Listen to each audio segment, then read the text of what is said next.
You've tied your wet fly or streamer. Now let's learn how to tie it on and cast it.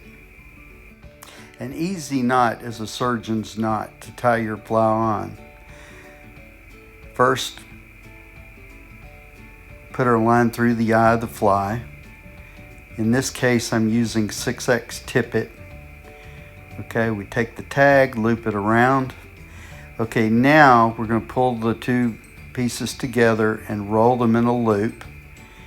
And then take the head of the fly and stick it through the loop once, twice, and then holding the line and the tag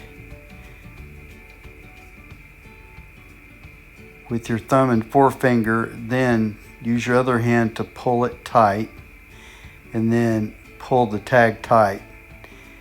And there you go.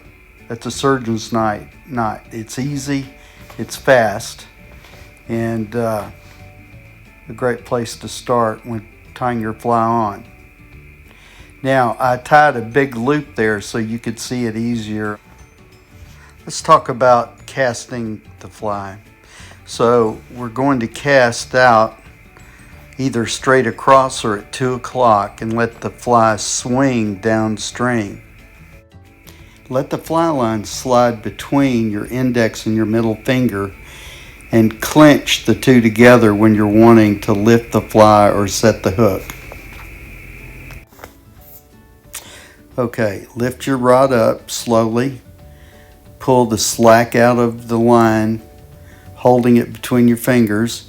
Now pull the line back. When it gets to the back of your haul, then make it go forward, stopping your rod at 1 o'clock. So it'll be 1 o'clock to 2 o'clock. Hold your rod, try to hold your line up off of the water as much as possible. Let it swing from right to left in this case. Let's review. So cast out to the right, straight across, or at 2 o'clock, let your line swing down. Okay, feeling for bites along the way. If you get a bite, lift it. Okay, let it continue to the end of the swing. Slowly lift up the rod at the end, then slowly let it down.